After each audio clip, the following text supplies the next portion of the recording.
How's it going, you guys? Michael Shainbloom here. Today I want to talk about dealing with less than ideal conditions when you're going out and shooting landscape photography. So I know when we go out, we would always like the best possible conditions. We want those nice pink clouds during sunset. We want that nice golden light that spills onto the foreground. But it's not always going to be like that, and most of the time, you get handed some less than ideal conditions, especially if you go on a long trip. Like if you plan a trip months ahead of time and then you show up at the location, you're probably not going to get the weather that you asked for. So there's a few things I've learned over the past years of just dealing with that and making the most out of less than ideal conditions. So right off the bat, I like to kind of shift what I'm doing based on weather. So I like to have different options. If I had plans to shoot a bunch of crazy sunsets and daytime shots, but it's just clear skies every day, maybe I'll switch and shift my focus to shooting more night stuff, nightscapes and star stuff, maybe stuff during twilight. And then during the day, maybe I'll shoot abstracts that don't rely on having the sky in the photograph. And let's say maybe it's overcast every day, but I really wanted some night sky images. Well, I'll probably have to shift that, not do as much night sky stuff, focus more on daytime moody scenes.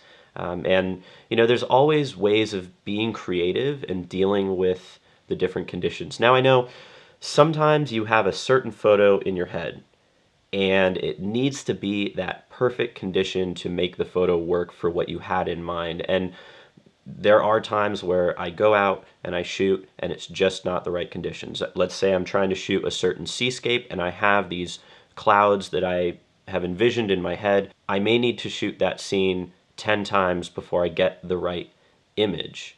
But in general, when you're doing these trips, there are ways of adapting and being creative and thinking outside the box and getting unique images regardless of the conditions. So we're going to take a look at a few images that I've got and I'll just talk about them. So this first image was taken at Sutro Baths in San Francisco, and it's actually become one of my favorite seascape images.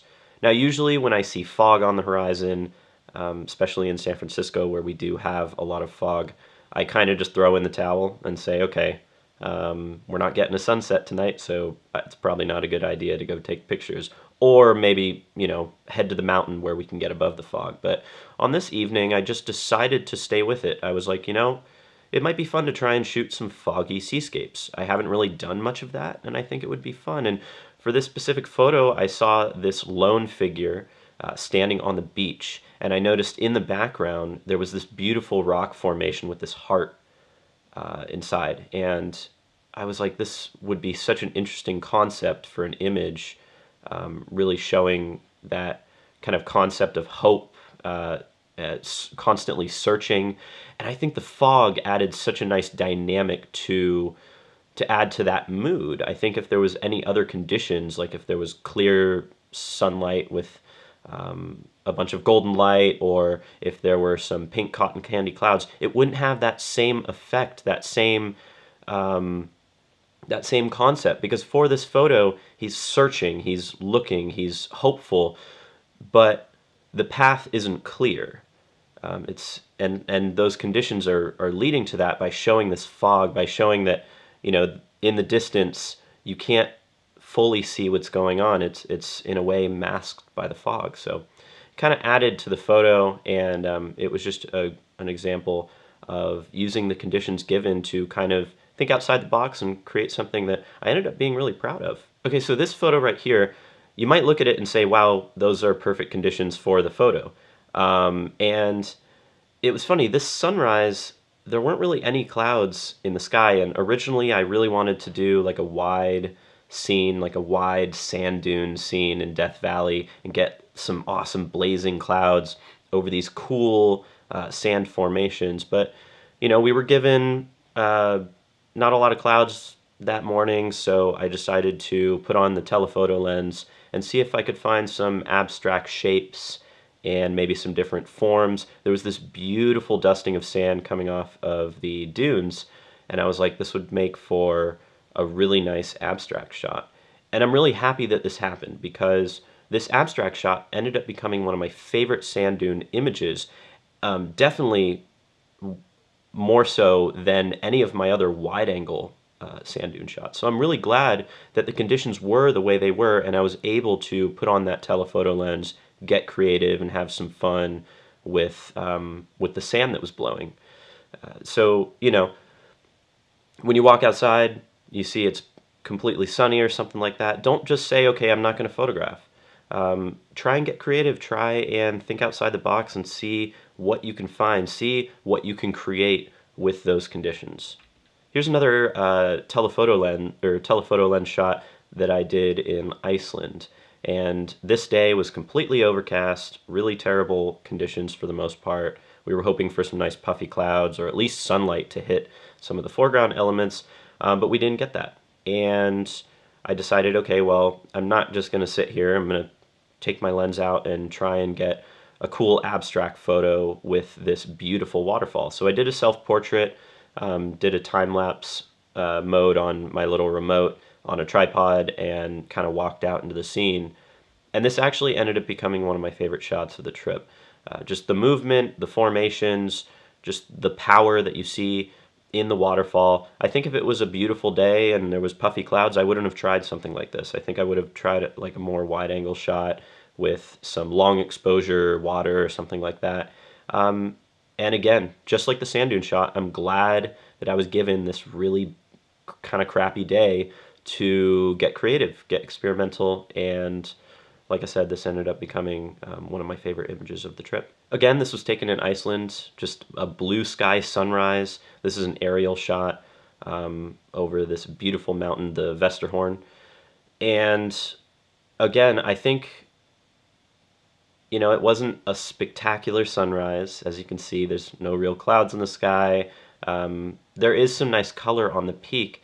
And for this specific photo, I actually kind of like that there wasn't anything in the sky, because it takes a little bit less of the attention away from the sky and to what was really important in the photograph, which was those leading formations, those beautiful formations in the foreground that lead to the mountain. And I don't know, I mean, there could have been some clouds in the sky, and I'm sure I would have enjoyed the image, but I was perfectly fine with it being this clear, sunny sunrise, because the sky isn't really a huge element of this photograph. It's not what the photograph was about.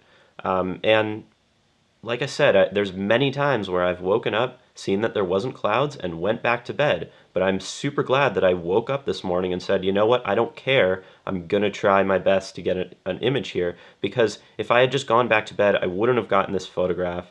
And I really enjoy the shapes, the formations. It's one of my favorite aerial photographs that I've taken. So just another example. You just got to get out there and try some different stuff. In general, not most, but a lot of my images are taken in less than ideal conditions, or less than ideal for what you would consider good conditions for landscape photography.